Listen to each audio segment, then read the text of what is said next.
네, 감사합니다. 우리 옆 사람 돌아보시면서 잘 오셨습니다. 반갑습니다. 우리 한번 인사하십시다.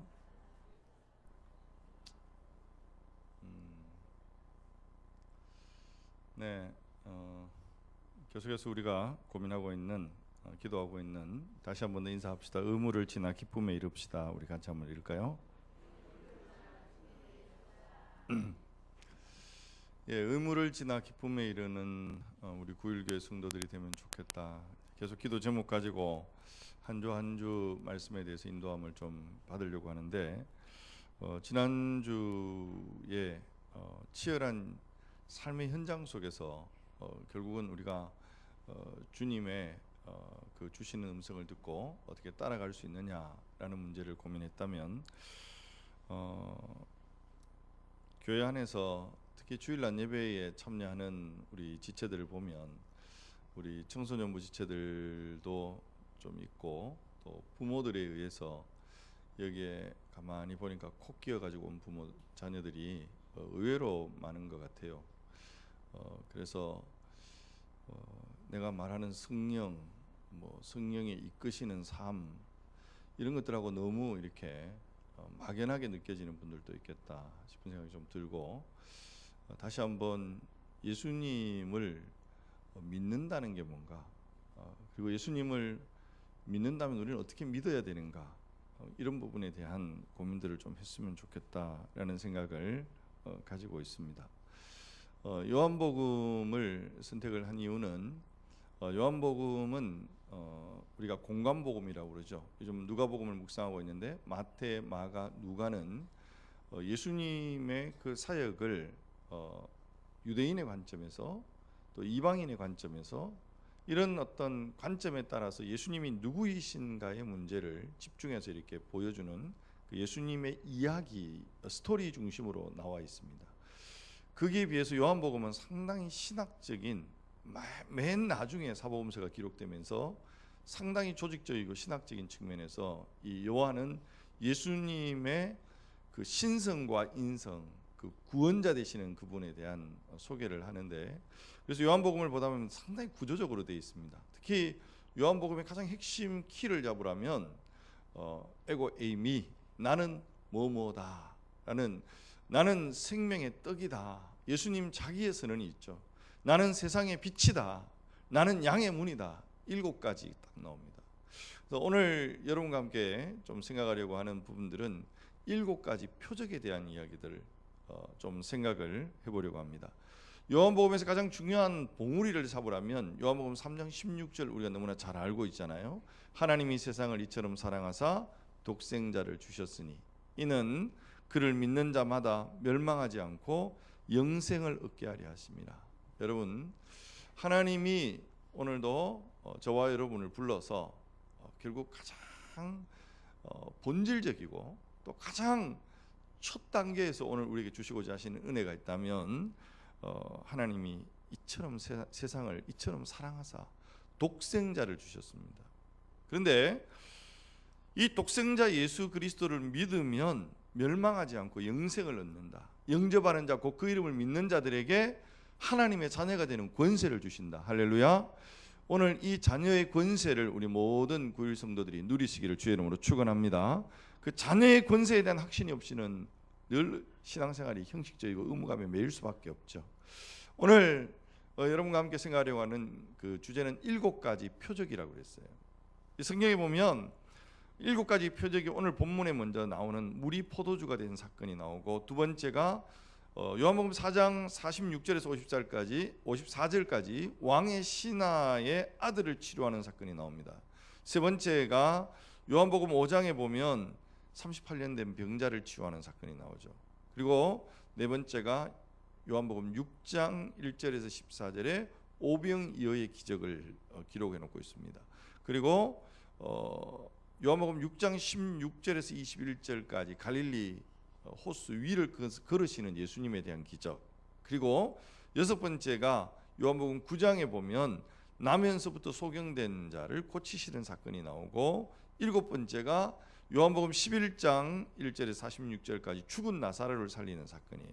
근데 다른 복음서는 이 스토리가 표적에 대한 이적의 스토리가 쭉 연결이 되었으면서 가능하면 시간적인 어떤 구성을 많이 하고 있습니다만, 요한복음은 하나의 표적이 있고 난 다음에 예수님의 말씀, 또 하나의 표적이 있고 난 다음 예수님의 말씀, 이런 식으로 예수님의 교훈과 연결이 되어지는 부분들을 우리가 보게 되어지는데, 표적이라고 하는 이 표적이 중요한 것은 이 7가지 표적이 그냥 사도 요한이 예수님 이런 표적 행했대 이런 게 아니고, 이 모든 표적이 예수님의 그리스도의 죽음과 부활, 그 고난, 이것을 향해 설명하기 때문에 표적입니다. 그래서 표적이라고 하는 요한복음의 단어가 세메이온이라는 단어가 나옵니다만, 쉽게 말하면 안내 표지판입니다. 안내 표지판.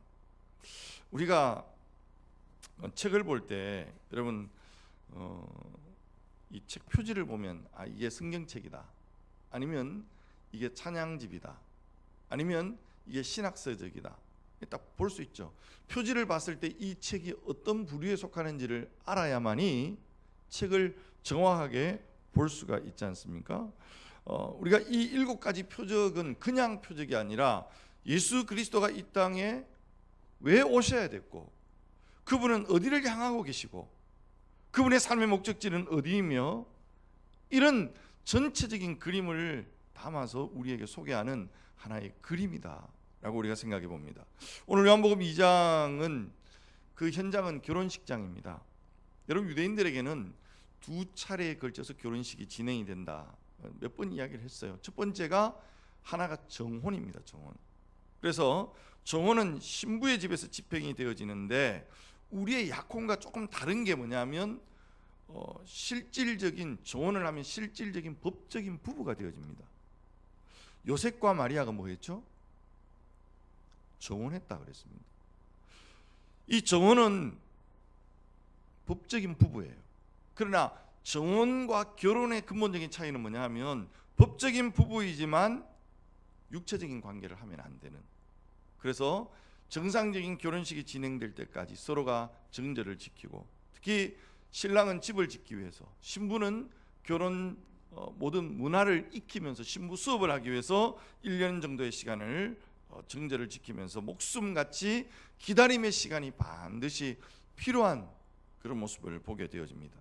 오늘 요한복음 2장에 나오는 결혼식은 정혼이 아니라 신랑 집에서 하게 되는 결혼식이에요. 이 결혼식은 2주간에 걸쳐서, 여러분 2주간 결혼식 하면 우리 한국 사람들 아마 몸살 나겠죠. 예, 결혼식이 2주간에 걸쳐서 진행이 됩니다. 신랑과 신부에게 있어서는 최고의 기쁨, 최고의 날이 되겠죠. 그래서 이 결혼식을 상징하기 위해서 결혼식에 빠지면 안 되는 것이 성경의 포도주예요. 포도주. 근데 성경에는 포도주가 2가지 측면이 좀 이렇게 소개되는데, 하나는 술의 개념이죠. 술 취하지 말라 이렇게 나올 때 술을 이야기할 때 포도주가 나오기도 하고, 또 한 가지의 개념은 결혼식과 같은 데서 기쁨을 상징하는 그러한 어떤 부분에서 소개가 되어집니다. 시편에도 보면 사람의 마음을 기쁘게 하는 포도주라고 그렇게 표현이 되어 있는 것을 보게 되어지는데, 오늘 결혼식을 보면 예식 장소는 여기에 갈릴리 가나라고 되어 있습니다.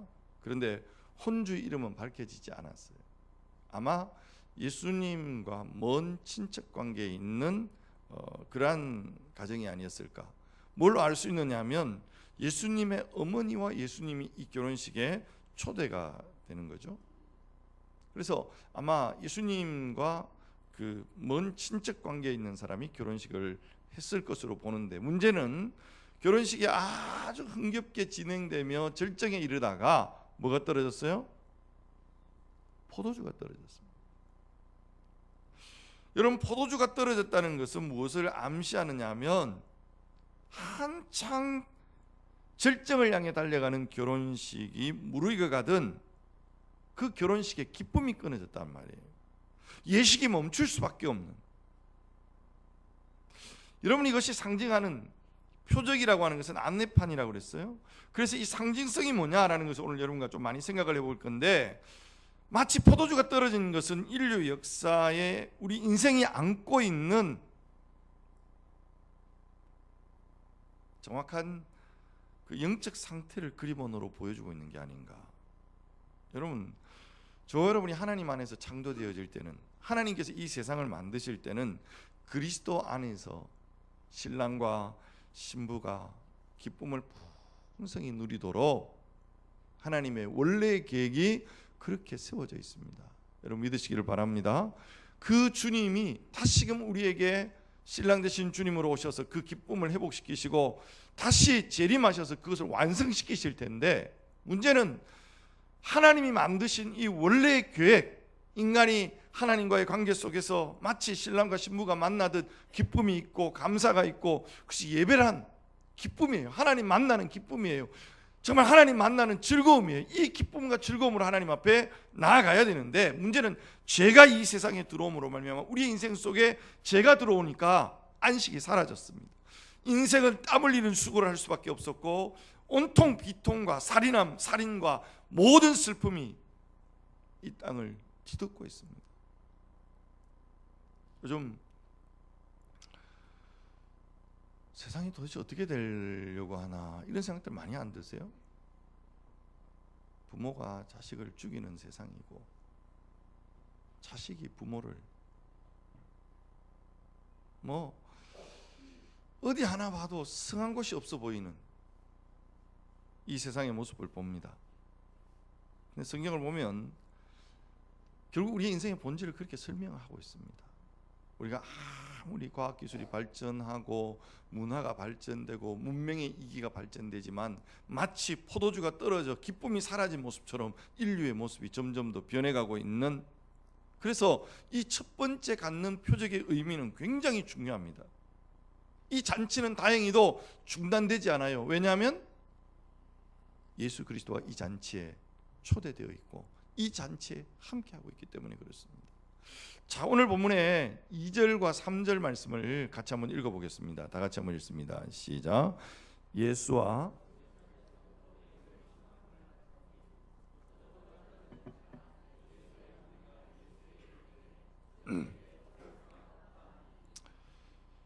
자, 예수님의 어머니가 아들 예수님에게 하신 말씀을 잘 생각해 보세요. 뭐라고 그래요? 포도주가 없다. 포도주가 떨어졌다. 여러분, 예수님의 어머니가 아들에게 이 이야기를 하는 그 이야기의 이면에 어떤 의도가 깔려 있을까요? 예수님이 이 문제를 어떻게든지 해결을 좀 해줬으면 좋겠다. 예수님의 어머니는 이런 의도를 가지고 지금 아들에게 문제를 지금 내어놓고 있는 것이죠. 자, 우리가 여기서 영적인 상상력을 동원해서 한번 생각해 보세요. 그 부탁을 왜 아들에게 했을까? 하필이면 그 아들에게 그 부탁을 한다는 것이 어떤 의미일까? 적어도 예수님의 어머니 마리아는 이 아들의 탄생부터 시작해서 예수님의 그 비범함을, 늘 예수님의 자라는 그 모습을 보면서 말씀을 생각하고 하나님께서 그에게 주신 메시지를 생각하고, 그래서 비록 아들이지만 이 아들은 보통 아들이 아니고 내가 육신의 어떤 관계 속에서 낳은 아들이 아니고 성령이 잉태해서 난 아들이라는 것을 마리아는 알고 있었고, 적어도 선지자 그 이상의 분이라는 사실을 생각하고 있었던 거죠. 그래서 적어도 이 정도의 문제는 충분히 해결할 거다, 해결할 수 있다라고 하는 생각을 어머니가 갖고 있는 거예요. 그래서 아들에게 문제를 드러냅니다. 포도주가 떨어졌다. 이 부탁 속에는 네가 이 문제를 좀 해결해 주면 좋겠다. 여러분, 문제 해결, 우리에게 오늘도 문제 해결에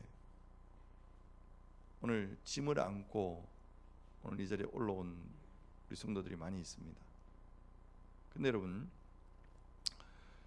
문제 해결을 위해서 오늘 이 본문을 바라보면서 우리가 적용해야 될 관점들이 있어요. 제가 오늘 그 이야기를 하기 전에 먼저 우리가 생각해야 될 부분은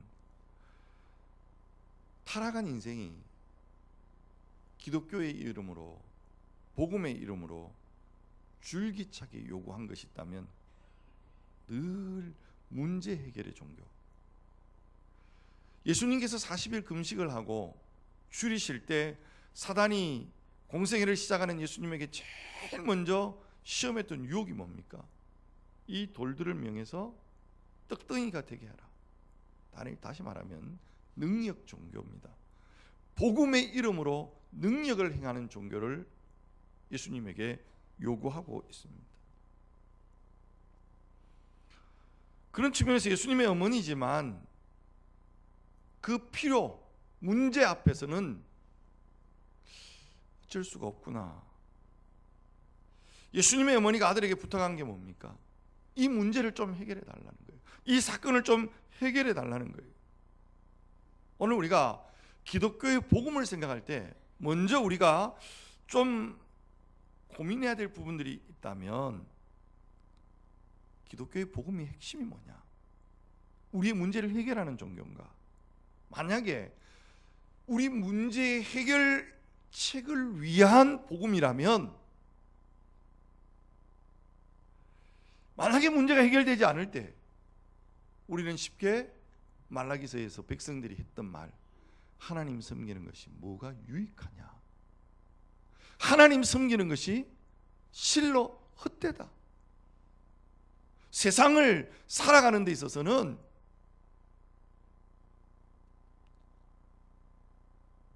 세상의 방식대로 적당히 하나님도 섬기고 우상도 섬기고 세상도 섬기고 하나님도 섬기고 그렇게 사는 게 지혜로운 것이지, 하나님만 섬기고 막 기도한다고 되나? 이렇게 비판하는 사람들이 교회 안에 있습니다. 또 한편에 기독교의 극단적인 그 구조 속에는 문제 해결만을 위한 기독교의 복음을 생각해요. 마치 기독교가 도깨비 방망이 휘두르면 뭔가 다 나올 것처럼, 그래서 뭔가 문제 해결이 안 되면 네 기도가 부족한 거고 너 정성이 부족한 거고 헌금이 부족한 거고 이렇게 몰아가는,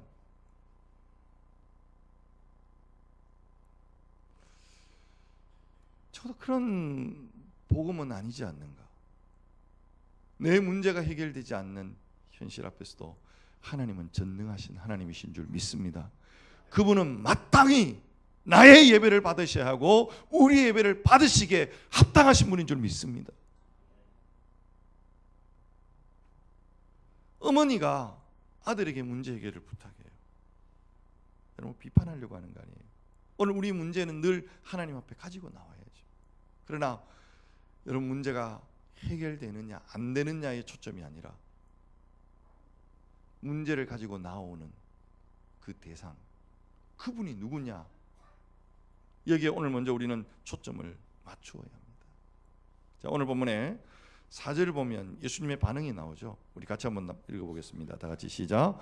예수께서 이르시되 여자여 나와 무슨 상관이 있나이까? 내 때가 아직 이르지 아니하였나이다.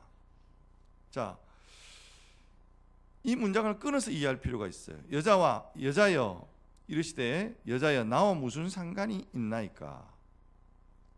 내 때가 아직 이르지 아니했습니다. 여자여 나와 무슨 상관이 있나이까? 자, 모친에게 여자여 그 나이, 여러분 아마 설교 많이 들었죠. 이 표현이 한국 개념에서 버리장머리 없는, 싸가지 없는 그런 표현이 아닙니다. 이 표현은 왕후에게 극존칭으로 쓸 수 있는 아주 중요한 호칭입니다. 근데 가만히 묵상해 보니까 그럼에도 불구하고 예수님이 그 호칭이 극존칭이라고 했을 때, 제가 저희 어머니 보고 부인, 이거는 우리 입장에서 아주 극존칭에 해당하는 언어라고 합시다. 아무리 생각해도 부자연스러워요. 그러면 하대하는 말은 아닌데 예수님께서 여자여 나와 무슨 상관이 있습니까? 왜 예수님 어머니에게 어머니라고 하면 될 텐데 여자애라고 하는 굳이 극존칭을 써서 지금 이 말씀을 하고 계시는 걸까? 예수님은 적어도 여기에서 육적인 엄마와 아들의 관계가 아니라 예수님의 공적인 사역을 시작하고 있는, 이미 선언되고 있는 그런 측면에서 어떻게 보면 상당히 사무적이고 공적인 입장에서의 호칭이다 볼 수 있습니다. 다시 말하면 어머니, 지금부터는 나는 온 유대인들이 기다리는 메시아로서 그리스도로 활동이 시작됩니다. 자기 정체성에 대한 선언입니다. 그래서 그 어머니를 여자여, 왕후에게 붙일 수 있는 극존칭을 붙이면서 예수님의 공적인 선언을 선언하시는, 그러면서 이 일이 나와 무슨 상관이 있습니까? 이 말 속에는 이 일을 해주겠다는 거예요, 안 해주겠다는 거예요?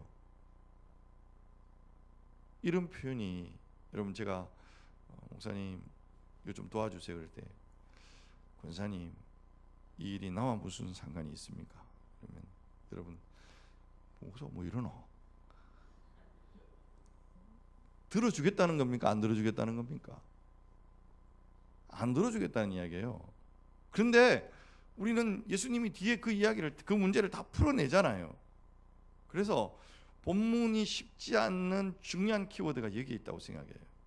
그래서 좀 뒤에 설명을 하겠지만 그 설명을 위해서 뒤에 문장에 연결되는 것이 뭐냐 하면 내 때가 아직 이르지 아니하였나이다. 때라는 말을 씁니다. 요한복음을 여러분 묵상하시다 보면 내 때라는 말이 아주 많이 나오는 것을 봐요. 그리고 이 모든 때는 요한복음에서 내 때 이르렀다, 내 때가 아직 이르지 않았다, 이 때는, 모든 때는 한결같이 하나의 시간을 향해서 가고 있습니다. 다시 말하면 십자가의 죽음과 연결될 때만이 사용되는, 내 때가 이르지 않았다는 말은 아직까지 십자가의 사건을 예수님이 염두에 두시고 있으면서 그 때가 아직 이르지 아니했다. 다시 말하면 예수님의 처음 이 사역은, 첫 표적은 내 때가 이르지 않았다는 이 말 속에서 뒤집어 놓고 이야기하면 내가 온 목적이 뭐냐는 거예요. 내가 무엇 때문에 이 땅에 왔느냐 말이에요. 내가 왜 여기에 있어야 하느냐에 대한 자기 선언, 다시 말하면 이 땅에 하나님과의 관계에서 단절되어진, 기쁨을 상실한, 세상이 온통 비통함에 빠져있는, 소망이 없어 보이는 이 세상에 하나님의 유일한 방법, 나를 십자가의 제단 앞에 내 몸을 들여서 죽으러 온 것이지 단순히 문제 해결을 위해서 온 것이 아니다라는 거예요. 이걸 우리가 알 수 있는 것이 누가복음에서 오병이어의 사건이 9장에 나옵니다. 근데 여러분 10장에 가면 예수님께서 내가 이 이적을 베세다에게 행했더라면, 베세다를 향해서 아주 저주하시면서 내가 이 기적을 두로와 시돈에게 행했더라면, 여러분 베세다는 하나님, 예수님께서 놀라운 그 기적과 치유와 회복이 있던 문제 해결의 장소였어요. 그러나 사람들은 요한복음에 오면 예수님한테 이런 시비를 겁니다. 우리 조상 모세는 40년 먹였습니다. 만나 40년 동안 내리겠습니다. 여기에 그냥 물고기 2마리 떡 5개 가지고 5,000명 먹였다고 우리를 뭐 나는 생명의 떡이라고 믿으라고요? 여러분 믿지 않아요. 사람들이 문제 해결되면 여러분 문제 해결이 필요하죠. 문제 해결을 통해서 예수님을 만나죠. 문제 해결을 통해서 예수 그리스도를 온전히 고백하면 그것이 정말 우리에게 필요하겠지만 예수님이 그 문제 해결자로 오시는 것이 근본된 목적이 아니고, 첫 번째 이적은 예수님께서 왜 이 땅에 오셨고 무엇을 향해서 나아가시는지, 한마디로 내 때라는 말 속에는 내가 죽으러 왔다. 여러분 오늘 이것이 묵상해야 될 가장 중요한 주제입니다. 아마 큐티하시는 분들은, 새벽기도 하시는 분들은 예수님께서 사람들이 나를 누구라고 하느냐, 이 질문을 받게 돼요. 너희는 나를 누구라고 하느냐. 헤롯이 이 사람은 도대체 누구인가, 이런 질문들이 계속 나옵니다. 바람과 바다가 순종하는 이분은 도대체 누구인가, 누구예요? 단순히 문제 해결자로 오신 주님이 아니라 그분은 오늘도 나의 구원자이시며 내 생명의 근원이시며,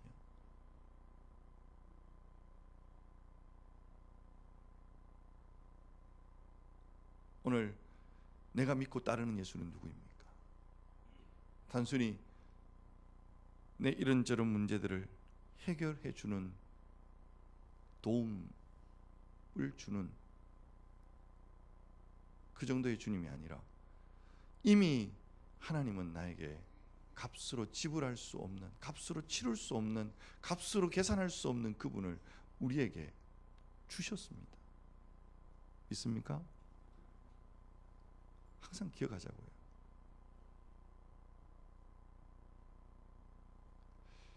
희민이가 이 설교 듣고 있는지는 모르겠지만 요즘 제가 스트레스 받고 있는 게 뭐냐면 물 먹는 하마 같아요. 지하고 쇼핑을 안 가려고 많이 애를 씁니다. 큰 마음 먹고 잘해줘야지. 그래서 가면 이제 먹는 것부터 이야기하죠. 아빠 뭘 사줘요? 그냥 큰 마음 먹고 사줘요. 그럼 저는 미안해서 더 이상 말 안 할 것 같은데 바로 뭘 하나 더 사달래. 그래서 하나 사주면 거기서 끝나는 법이 없어요. 짜증이 확. 예.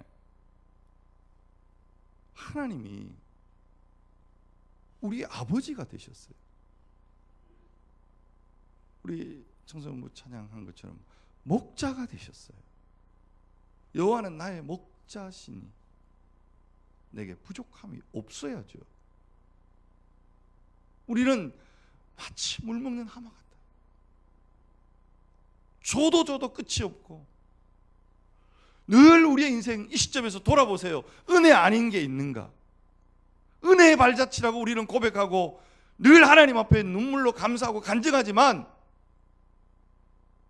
지금 내가 믿고 있는 예수 그리스도, 내가 지금 어떤 예수 그리스도를 바라보고 있는가?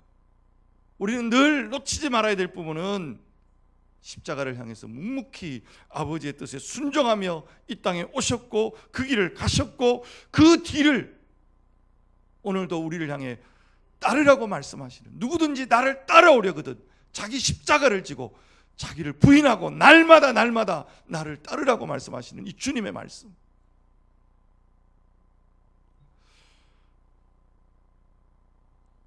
주님이 오신 목적을 다시 한번 생각해 보십시다. 그래서 요한복음 전체의 메시지는 영접하는 자, 꼭 그 이름을 믿는 자들에게 하나님의 자녀가 되는 권세를 주셨습니다. 여러분, 아직까지도 예수 그리스도가 내 마음속에 영접되지 않았다면, 내 마음속에 구주로 인정되지 않았다면, 여러분, 예수님 내 마음에 오십시오. 예수님, 나의 죄를 위해서 십자가에 못 박히신 주님을 내가 받아들입니다. 고백하십시오. 여러분, 그것이 자녀가 되는 비결이고, 하나님이 세상을 이처럼 사랑하사 독생자를 주셨습니다. 이는 저를 믿는 자마다 멸망치 않고. 여러분, 제가 존 스토트 목사님의 마지막 설교를 이야기하면서 했죠. 여러분, 기독교는 조금 선해지고 조금 개선되는 종교가 아니에요. 우리가 개선되어 본들, 여러분, 그렇다고 해서 오늘 우리가 착하게 살고 바르게 살려고 노력하지 말자는 이야기 아니에요. 근본된 이야기를 하는 거예요. 착하게 살려고 하고 바르게 살려고 하고 설교 듣는 게 뭐예요? 좀 믿음으로 좀 뭔가 살아보자는 이야기인데, 궁극적인 결론은 뭐냐면, 여러분, 우리의 인생은 이 땅에 육신을 입고 있는 동안은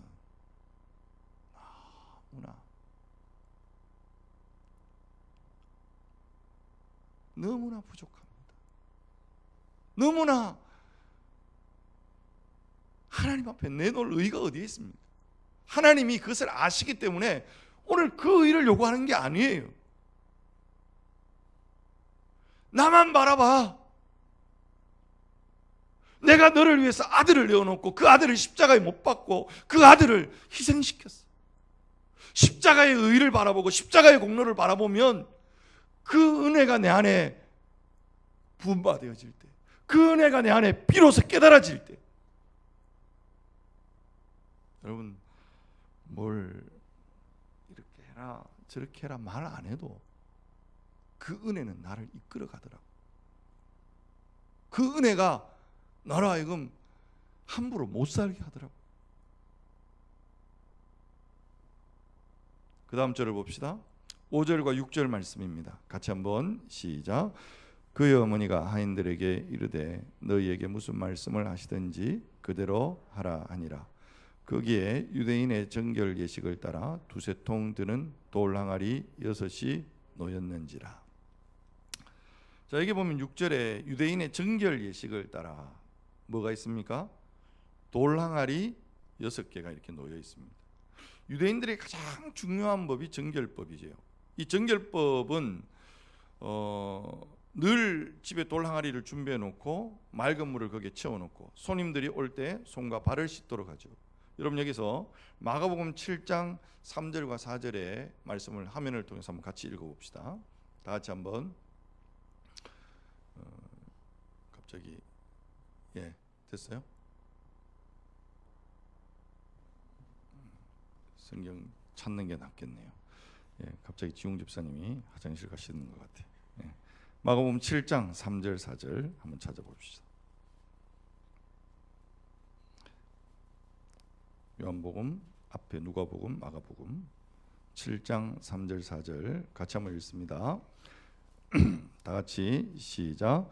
바리새인들과 모든 유대인들은 장로들의 전통을 지켜 손을 잘 씻지 않고서는 음식을 먹지 아니하며 또 시장에서 돌아와서도 물을 뿌리지 않고서는 먹지 아니하며 그 외에도 여러 가지 지켜 오는 것이 있으니 잔과 주발과 녹그릇을 씻음일러라. 아멘. 자, 여기 보면 손발뿐만 아니라 뭐까지 씻어요? 그릇까지도. 여러분 정결 예법을 만들어 와서 전통을 지켜 왔어요. 지금도 최근에 이제 지금 문제가 되는 게 뭐냐면 이제 우리나라에도 이제 점점 더 이슬람 사람들이 많이 들어오잖아요. 이슬람 국가 인도네시아 같은 데 가보면 휴게실 가도 화장실에 가면 항상 이렇게 씻는 데가 있고 또 그 예배 처소가 있습니다. 그래서 이제 한국 사회도 모든 호텔이나 또 모든 공공장소에 이슬람의 기도 처소를 만들어야만 되는 이 문제 때문에 상당히 이게 어려워지는 부분들이 있습니다. 기독교 입장에서는 맹목적으로 반대하는 것도 저는 그렇게 바람직하지는 않아요. 그러나 국가가 경제적인 이익을 향해서 그냥 막 이것을 결정하다가 보면 여러분 유럽 사회가 안고 있는 여러분 이런 테러의 문제들로부터 결코 자유롭지 않는 이슬람이 몰려오고 있습니다. 한국을 이슬람화 시키겠다고 구호를 외치면서 달려오고 있습니다. 이야기하려고 하는 것은 문제는 그들의 정결 예식이 어떤 의미를 갖고 유대인들이 왜 이런 정결 의식을 행하느냐라는 것을 생각해 보면 이런 정결의 의식을 통해서 자기들의 죄를 씻는다는 행위를 그 속에 담고 있는 것입니다. 여러분 그런데 손을 씻고 발을 씻고 계속 그릇을 씻고 또 씻어서 씻어질 수 있다면 이런 예법을 통해서 만들어 놓은 정결 예식을 통해서 그 물로 아무리 깨끗하게 씻는다고 해서 그 죄의 근본적인 문제가 해결이 되느냐 말이에요.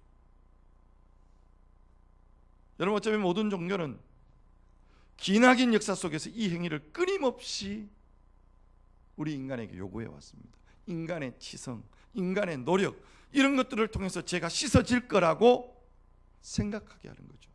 유대인들이 메시아에 대한 기다림은 있었지만 복음을 만나지 못했습니다.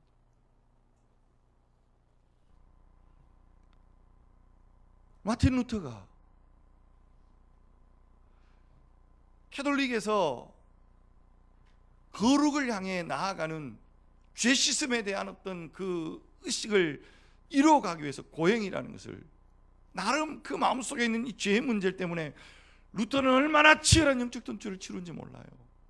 그래서 그들이 할 수 있는 최고의 고행이 무릎으로 계단을 기어 오르는 거예요. 무릎에 피가 철철 흘러 넘치면서 그 고행을 마쳤을 때 그 마음속에 죄로부터 자유함, 기쁨이 왔는가? 아니요. 그럼에도 불구하고 내 안에 있는, 내 속에 있는 근본된 이 죄의 자기 의에 대한 이 문제가 해결되지 않는 거예요. 로마서 말씀을 보다가 행위가 아니고 오직 의인은 믿음으로 말미암아 살리라는 이 말씀이 그의 내리를 스쳐갈 때 그는 인생이 변하는 겁니다. 그리스도의 의를 바라볼 때, 그리스도의 십자가를 만날 때, 여러분 여기에 돌 항아리가 등장하는 이유가 뭡니까? 그들은 그렇게 죄가 없어지는 줄 알았어요. 자, 그런데 마지막 우리가 이제 문제를 좀 생각하면서 하나만 묻겠습니다. 오늘 이 문장을 보면 이 돌 항아리가 비어 있었나요? 채워져 있었나요? 절대로 어려운 거 안 묻습니다. 성경 보시면 비어 있었어요? 채워져 있었어요? 비어 있었어요. 비어 있는 항아리이기 때문에 물을 붓도록 했죠. 만약에 물이 차 있었다면 부을 필요가 없죠. 비어 있는 항아리가 무엇을 상징할까? 뭘 암시할까? 종교적인 형식과 노력으로는 인간의 텅 빈 항아리와 같은 결과를 얻을 수밖에 없다는 것을 그런 식으로 설명하는 거죠. 유대인들의 외식이 가득한 종교 행위는 구원의 문제를 해결할 수가 없습니다. 죄의 문제를 해결할 수 없는 텅 빈 항아리. 잎사귀는 화려해 보이고 무성해 보이지만 열매 없는 무화과 나무를 저주하셨던 주님이 오늘 이스라엘 백성들의 상황을 그렇게 보신 거예요. 그천 화려해요. 뭔가 사람들은 많이 모이고 뭔가 교회 꾸미는 커지고 뭔가 대단한 것 보이는데 하나님이 원하시는 열매가 없는, 그 열매가 뭐냐 이거예요.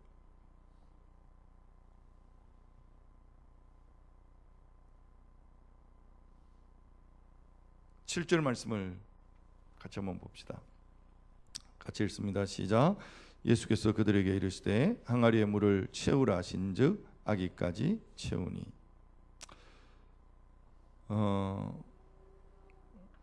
자, 여기서 예수님의 이해할 수 없는 행동에 대해서 한번 다시 짚고 넘어갈 필요가 있습니다. 앞에서 예수님의 어머니가 아들을 향해서 포도주가 떨어졌습니다. 좀 해결해 주십시오. 문제 해결을 요구하고 있을 때 여자여, 극존칭을 써가면서 나와 무슨 상관이 있습니까? 내 때가 아닙니다. 내가 십자가를 지기 위해서, 내가 구원의 역사를 이루어가기 위해서 왔지, 문제 해결자로, 사건의 해결자로 이 땅에 온 거 아닙니다. 그런데 지금 예수님께서 하시는 행동은 뭐죠? 포도주를 만들어주고 있단 말이죠. 이율배반이죠. 앞에 거절과 뒤에 포도주를 만드는 사건은 어떤 연관성이 있을까? 어떻게 보면 별개의 사건이에요. 이렇게 만든 물을 떠다가 갖다 주니까 뭐로 변해요? 포도주로 변했다고 했어요. 예수님의 이 행위는 예수님의 어머니의 부탁을 들어서 문제 해결을 하는 것처럼 보여지지만 더 근본적으로는 새로운 창조예요. 결국은 예수님이 이루실 사역, 물이 포도주가 되는 것은 본질적 변화입니다. 개선이 아니에요. 그렇죠? 물과 포도주는 근본이 달라요. 본질이 달라요. 결국 물이 포도주가 되는 이 근본의 변화가 기독교의 복음이란 말이죠. 그러면 우리는 교회 다니니까 안 믿는 사람들하고 근본적으로 씨가 다릅니까? 그래서 유대인들이 말하는 것처럼 지옥의 불쏘시개로 이방인들을, 안 믿는 사람들을 바라봐야 됩니까? 아니에요. 본질이 달라지는 사건은 내 안에 있지 않아요. 이 물이 포도주가 되는 이 사건은 결국은 예수님께서 직접 제정하신 성만찬을 통해서 포도주가 뭘로 설명이 됩니까? 이 잔은, 이 포도주는 내가 너희를 위해서 흘리는 언약의 피.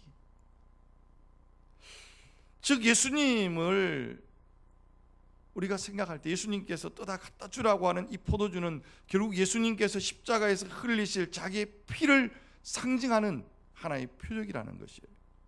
여러분, 인류의 진정한 해결은 자신을 십자가에 내어놓아서 흘리신 보혈의 공로로 오늘 우리에게 참된 의의 길을, 본질적인 의를 만드신, 내 육체적인 개선, 내 어떤 생각의 개선을 통해서 내가 의로워지는 것이 아니라 예수 그리스도의 의를 바라보고 영접하는 자고 그 이름을 믿는 자가 되어져서 하나님의 자녀가 되는 순간 육신을 입고 있는 내 안에는 여전히 연약함과 나의 부족함과 나의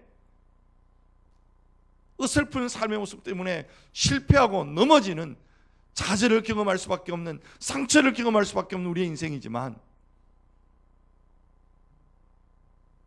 십자가로 가까이, 그 십자가의 주님을 바라볼 때마다 자녀 삼으신 이 은혜가 크고 놀라워.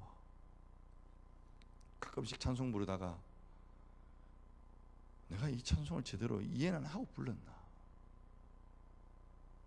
나 같은 죄인 살리신 주 은혜 놀라워.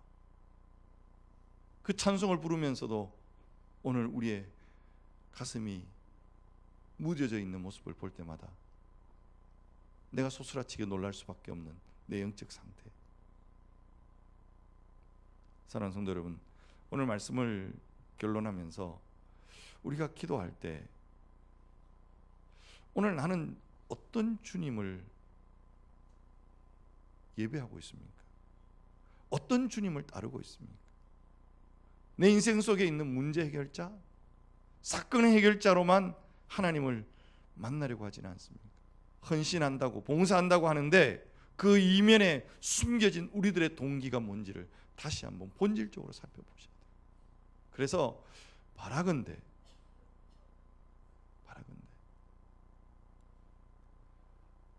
내 인생의 모든 어떤 사건과 문제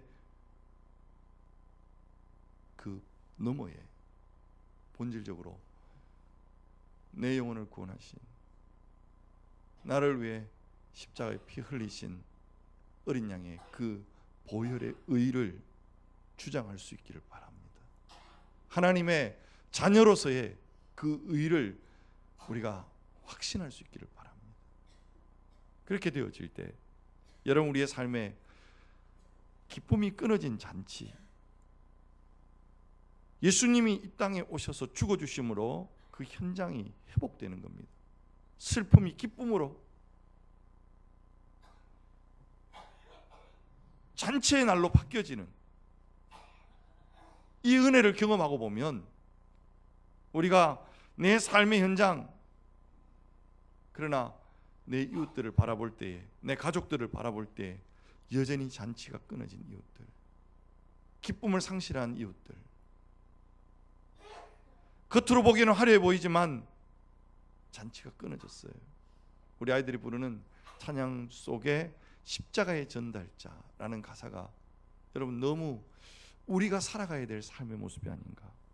오늘도 내가 십자가의 의를 온전히 경험했다면 그 십자가의 전달자로서 오늘 날마다 그 십자가를 주장하고 십자가를 드러내고 십자가를 전파하는 자로서, 십자가의 전달자로서 살아가고자 하는 결단이 우리 안에 회복되어지는 귀한 축복이 있기를 주님의 이름으로 축복하고 축원합니다.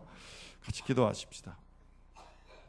하나님 아버지, 예수님의 첫 표적을 다시 한번 묵상합니다. 잔치집에 포도주가 떨어진 그 사건, 그 문제 해결 앞에 아들을 향해 문제 해결을 요청하고 있는 어머니, 그 아들이 보통 아들이 아니라는 것, 선지자 그 이상의 메시아라고 하는 것, 믿음이 있었습니다. 그러나 그분이 무엇을 위해서 어떠한 길을 가야 하는지는 제대로 이해할 수 없었던 그 어머니의 영적인 한계를 바라봅니다. 예수님의 선언 속에 예수님께서 이 땅에 왜 오셔야 했는지, 내 때라는 이 분명한 선언을 통해 십자가의 사건을 향해 묵묵히 걸어가시며 순종하시는 주님의 자기 선언을 만납니다. 하나님, 오늘도 우리가 이 땅에 수많은 문제를 안고 여전히 이 땅에 힘겨운 문제를 안고 하나님 이 시간 남이 알지 못하는 눈물을 흘리며 하나님의 은혜를 구하는 영혼들이 있습니다. 하나님, 우리가 먼저 하나님을 묵상할 수 있도록 도와주십시오. 이 모든 문제를 해결하기 전에 이미 하나님이 아들을 우리에게 주셨습니다.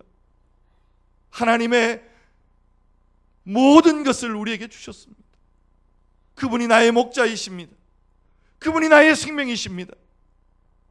오늘도 이 분명한 사실 앞에 다시 한번 감사할 수 있는 은혜를 주시고 오늘 인생 속에 찾아오셔서 문제를 해결하시며 나의 모든 슬픔을 기쁨으로 변화시키시며 끊어진 잔치를 다시 한번 더 회복시키실 주님 앞에 온전히 순종하며 나가는 저희들의 삶의 결단이 있게 하여 주시옵소서. 감사합니다. 예수님의 이름으로 간절히 기도하옵나이다. 아멘.